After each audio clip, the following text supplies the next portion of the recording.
Bom dia, povo. A paz para todos. A paz. Domingão. Domingo, dia 29, né? 29 de janeiro de 2023. Acabando o primeiro mês do 23º ano. Cada dia mais próximo da volta do nosso Salvador, né? Os sinais estão aí, né? Todo mundo que está acompanhando, que não tem preguiça de estudar, de tirar algumas noites que podia estar dormindo, ou alguma festa que podia ir e acessar a sua biblioteca interativa, né, no Google e tudo mais. Tem muita coisa. Ontem a gente tirou assim para fazer um estudo muito legal. E agora a gente vai continuar Eclesiastes do 9 até o fim, né? Isso. Vai ser bem legal. Bora? Vamos. Capítulo 9. Dediquei-me a entender tudo isso. Para quem está chegando agora, Eclesiastes foi escrito por Salomão, né? É um livro de reflexões acerca da vida. E ele fala: dediquei-me a entender tudo isso e cheguei à conclusão de que os homens bons e os que respeitam Deus dependem. Ele sabe o que espera, ele sabe o que os espera, inclusive o amor e o ódio. O homem não sabe o que vai acontecer no seu futuro, mas isso não faz diferença. Todos partilham de um destino comum. Sejam homens honestos ou desonestos, bons ou maus, puros ou impuros, os que oferecem sacrifícios e os que não oferecem. O que acontece com um homem bom, acontece com o pecador. O que acontece com quem faz juramentos, acontece com quem não os faz. Este é o mal que há em tudo que acontece debaixo do sol. Todos têm o mesmo destino. Isso acontece porque os homens não se preocupam em ser bons. O coração do homem está cheio de maldade, de loucura, e por fim só existe mesmo a morte. Só os vivos têm esperança. É melhor ser um cachorro vivo do que um leão morto. Os vivos sabem que vão morrer, mas os mortos não sabem nada. Para eles não haverá mais recompensa. Eles nem podem se lembrar de sua vida. Para eles, o amor, o ódio, a inveja, há muito já passaram. Eles já não têm nada a ver com o que acontece debaixo do sol. Portanto, coma com prazer a sua comida e beba o seu vinho alegremente, pois Deus se agrada das suas obras. Use sempre roupas de festa e unja a sua cabeça com óleo. Tô lembrando aquela coisa de viva cada dia como se fosse o último, né? Sim. E ontem mesmo eu tava ajudando a Juna a lavar o cabelo, né? Cabelo grande. E eu abraçava. Como quem disse: mamãe morrer amanhã, se esse for o nosso último dia, eu tô aqui te abraçando muito, né? E é muito bom. Então, viva feliz com a mulher que você ama todos os dias desta vida sem sentido, que Deus lhe deu como prêmio por todo o seu trabalho debaixo do sol, todos os seus dias sem sentido. Pois isso é tudo que você vai receber pelo seu trabalho árduo debaixo do sol. Faça bem feita qualquer coisa que você tiver de fazer. Depois da morte, para onde você vai, não se pode fazer planos nem trabalho. Lá não há conhecimento nem sabedoria. Observei outra coisa debaixo do sol. Vi que nem sempre os mais rápidos vencem as corridas. Nem sempre os mais fortes vencem a guerra. Os sábios nem sempre têm comida. Os prudentes nem sempre se tornam ricos. Os instruídos nem sempre se tornam famosos. Tudo depende do acaso e da ocasião. Não tem receita, né? Ninguém sabe quando vai chegar a sua hora. Assim como os peixes são apanhados numa rede fatal e os pássaros num alçapão, assim também os homens podem cair na desgraça quando menos esperam. Aqui está mais uma coisa que me impressionou muito enquanto eu observava a vida humana debaixo do sol. Havia uma pequena cidade com poucos habitantes. Essa cidade foi cercada por um rei, que tinha um grande exército e muitas armas. Naquela cidadezinha havia um homem sábio, mas muito pobre. Com a sua sabedoria ele salvou a cidade. Mas depois disso todos se esqueceram dele. Foi aí que eu pensei, embora a sabedoria valha mais do que a força, a sabedoria do pobre é desprezada, e logo a sua opinião é esquecida. As palavras mansas de um homem sábio valem mais que os gritos de um rei que governa sobre tolos. A sabedoria é melhor que as armas de guerra, mas um só pecador pode destruir bons planos. Se alguém colocar moscas mortas num vidro de perfume, estraga o perfume. Assim, um pouco de tolice pode destruir muita sabedoria e honra. O coração do homem sábio o leva a fazer o que é certo, mas o coração do tolo o leva a fazer o mal. É possível conhecer um tolo até pelo seu modo de andar. Ele age sem o mínimo de bom senso e mostra a todos que não tem juízo. Se a ira de uma autoridade se levantar contra você, não largue seu emprego. Uma resposta mansa pode ajudar a evitar erros sérios. Há outro mal que eu percebi debaixo do sol, e uma situação triste a respeito dos que governam. Vi homens tolos recebendo grande autoridade, e homens ricos ocupando cargos inferiores. Cheguei a ver servos andando em belos cavalos, e príncipes andando a pé como servos. Eu já vi bilionário andando de metrô. E gente que tava devendo as tampas, né? Andando de carro importado só para falar que tem. Uhum. Não mudou muita coisa não, Não. gente. Quem cavar um poço pode acabar caindo nele. Quem for derrubar um muro pode ser mordido por uma cobra. Quem trabalha quebrando pedras pode se machucar nelas. O lenhador corre perigo por causa do seu machado. Um machado sem corte exige que o lenhador faça a força dobrada, mas quem é sábio planeja antes de agir. Se a cobra morder antes de ser encantada, não há vantagem para o encantador. É bom escutar um sábio falar, mas a conversa do tolo o destrói. As suas ideias básicas são tolice e suas conclusões são loucura. O tolo diz que conhece o futuro e conta tudo nos mínimos detalhes. Mas quem o fará saber o que vai acontecer depois dele? O trabalho do tolo o deixa cansado. Ele nem sabe como voltar para a cidade. Pobre da terra onde o rei é jovem demais e as autoridades já fazem banquetes antes do meio-dia. Feliz é a terra onde o rei é de boa família e as autoridades trabalham bastante antes de comer. Eles comem e bebem para recuperar as forças para o trabalho e não para embriagar-se. O telhado da casa do preguiçoso se enverga, e por não consertá-lo, a casa fica cheia de goteiras e acaba caindo. As festas nos deixam felizes e o vinho torna a vida alegre. O dinheiro compra essas coisas. Nunca fale mal do rei, nem em pensamento. Você também não deve amaldiçoar o homem rico nem em seu quarto, porque uma ave do céu poderá levar suas palavras a ele. Dê com generosidade o seu pão, porque o que você der a outros acabará voltando para você.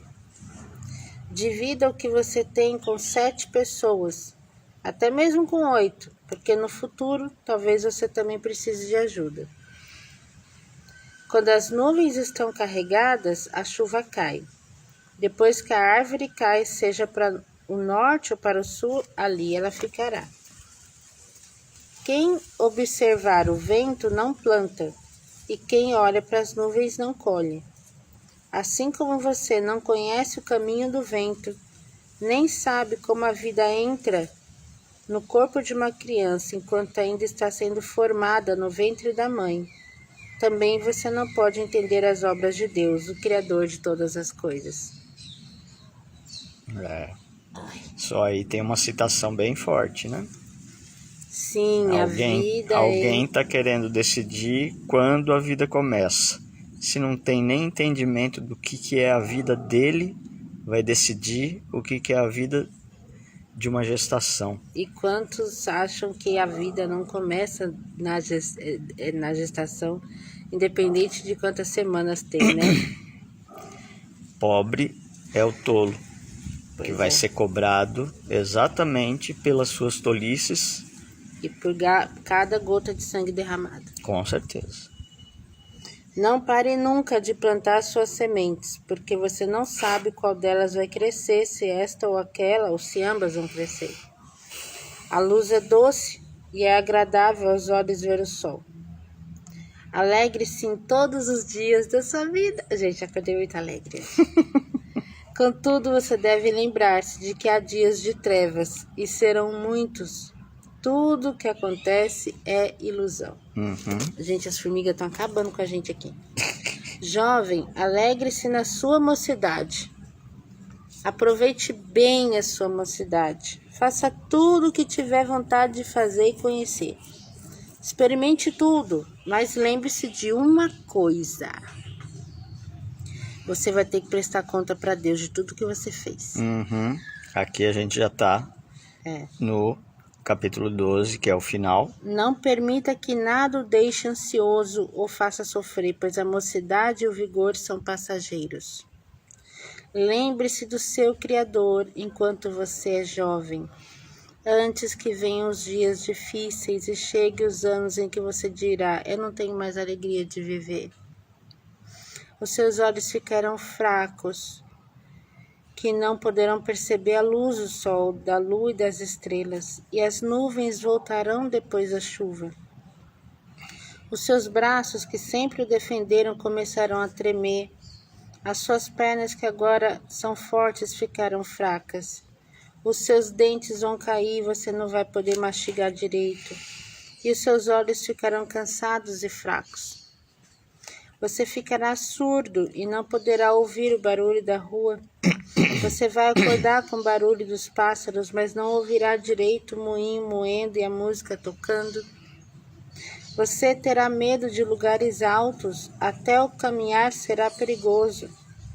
Os seus cabelos ficarão brancos e você perderá o gosto pelas coisas. Então você irá para o seu lar eterno e os pranteadores o seguirão pelas ruas. Os pranteadores são a galera chorando, entendeu? Sim, lembre-se do seu Criador agora, enquanto você é jovem, antes que o fio de prata da vida seja cortado, antes que a taça de ouro se quebre, antes que o cântaro se quebre junto à fonte e a roda se parta junto ao poço, antes que o pó volte à terra de onde veio, o espírito volte a Deus que o deu. Tudo é uma ilusão. É uma ilusão, diz o pregador. Tudo é ilusão. Mas porque era sábio, o pregador continuou ensinando aquilo que sabia ao povo. Ele está falando dele mesmo. Ele reuniu muitos provérbios e ditados, né? Além de ser sábio, o pregador sabia ensinar. Além de ensinar o que sabia, ele o fazia de um modo agradável e verdadeiro. Então, Salomão gostava muito de ensinar e ensinava bonitinho, sabe? Que as pessoas tinham gosto em aprender. As palavras do homem sábio nos forçam a tomar uma atitude. Elas explicam claramente verdades muito importantes. A coleção dos seus ditos são como pregos bem fixados, vinda do único pastor. Então Salomão só disse o que Deus mandou ele dizer. Deus é o único, Jesus é o único pastor. Mas, meu filho, cuidado. Há tantas opiniões diferentes que é impossível contar. Você poderia estudar essas opiniões por toda a sua vida, ficar cansado de estudar sem chegar ao fim. Essa é a minha conclusão final. Tema a Deus e obedeça os seus mandamentos. Isso é o resumo do que o homem deve fazer. Pois Deus vai julgar tudo o que foi feito, até aquelas coisas que ninguém conhece, sejam elas boas ou más. Então esse é o fim, né, de Eclesiastes, que é um pensamento, uma coleção, né, uma coleção de Salomão dentro de tudo aquilo que ele viveu, do que ele conseguiu armazenar de inteligência, de sabedoria, né? E cai mais ou menos naquilo que a gente estava tendo de reflexão, como se a céu e terra fosse um reflexo, né? E quando existe aquela citação que Deus pede para que exista uma escolha, que você escolha um lado, porque aqueles que estão mornos, né, nas palavras escritas ou que estão indecisos, é uma coisa forte que ele coloca, eu vomito, né, ou seja, é horroroso, porque essa pessoa é oportunista, ela está esperando ver o lado que fica melhor para pular para aquele lado e se beneficiar. Diferente daqueles que escolhem um lado, né? E aí quando a gente olha para isso, para essas 3 opções em que tem que ter 2, eu faria uma analogia com um jogo de xadrez, onde a gente tem as pedras escuras e as claras, existe toda uma fileira de peões, né, que são aqueles guerreiros da frente, que sempre abrem o caminho, mas que normalmente são sacrificados, e os outros na sua hierarquia, né? Mas é uma briga que a gente pode colocar desde o início dos tempos como uma briga entre o bem e o mal, onde a terra é o tabuleiro. E a gente precisa escolher um lado, porque desde o início da criação nós temos uma luta ferrenha entre 2 forças que já estão descritas aqui na palavra, que existe um tempo para terminar, e mesmo a força que sabe que vai perder, ela quer machucar o máximo possível a outra que vai ganhar, ferindo e destruindo o máximo de peões, vamos dizer assim, ou de peças, soldados, né? De peças do outro lado, para que o outro lado se sinta culpado ou coisa assim. Se enfraqueça. Mas a única coisa que o lado escuro, vamos dizer, né? Se a gente colocar lá Guerra nas Estrelas, né? O lado escuro da força, né? Então a gente vai ver que dentro da existência humana, desde o início da palavra, existe a inveja, existe uma luta, uma briga para agradar o outro lado, para que o outro lado se sinta feliz com aquilo que a gente está fazendo.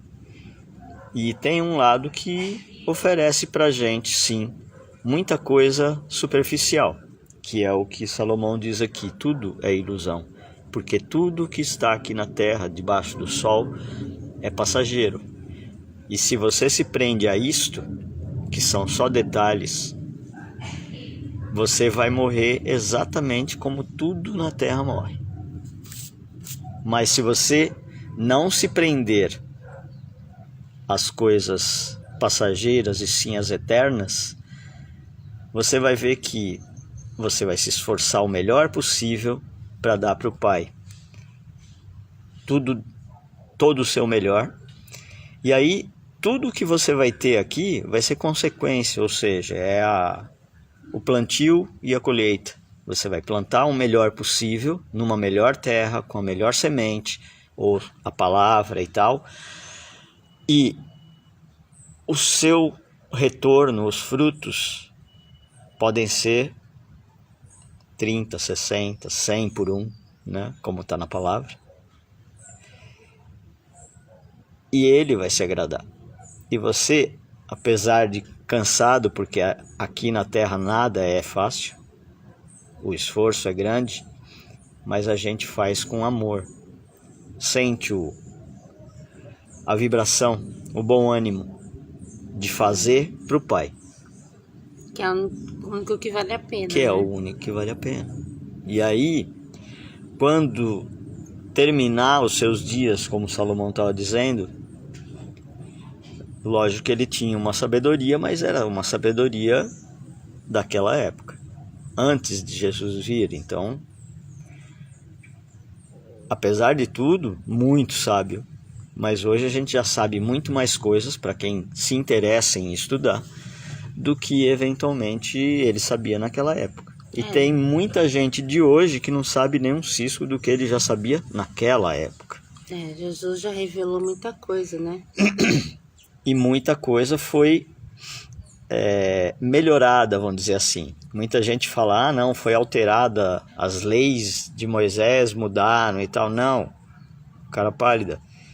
A situação do joguinho aqui aumentou, está num nível hard muito maior. Não é aquela coisa de, não, sombra e água fresca. Você pode ficar, você tem o seu livre-arbítrio.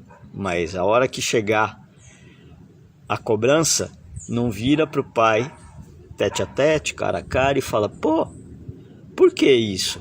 Aí ele vai virar e falar, você ficou acomodado.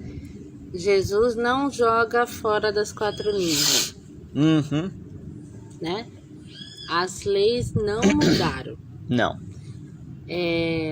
O que mudou depois da primeira vinda dele foi que, ao invés de seguir a cartilha, a gente tem que seguir o nosso espírito, né? Desde que você já tenha tomado a sua decisão e que, de fato, o Cristo esteja morando contigo no seu coração.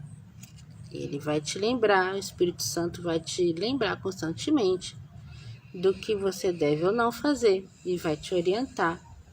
E você sempre vai ter o livre-arbítrio de escolher fazer ou não, naquele momento ou não. Sim, né? E o Pai deixa isso bem claro.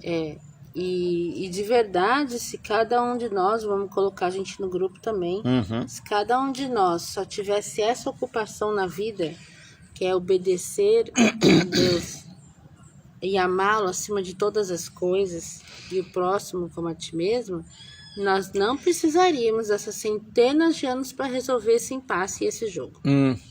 Sim. Porque o jogo já está ganho, né? Se é só uma questão de juntar os irmãos que ainda estão fora do jogo, né? Ou que estão dormindo, se parassem de dormir, de panguar, né? e realmente se concentrassem e saíssem de cima do muro, isso já estava resolvido. Sim. É igual a história do caminhada no deserto. O percurso que foi feito em 40 anos, dá para fazer em 40 dias, né? Mas é a teimosia do povo. Sim. Né? Então esse tempo todo, né, que a gente está demorando e falando, quando será? Quando será? Será que é amanhã? Será que é ano que vem? Será que vai demorar quantos anos? Só que 10, chega uma 100? hora que a paciência dele corra também, né? Sim. Então já deu. Ele já avisou.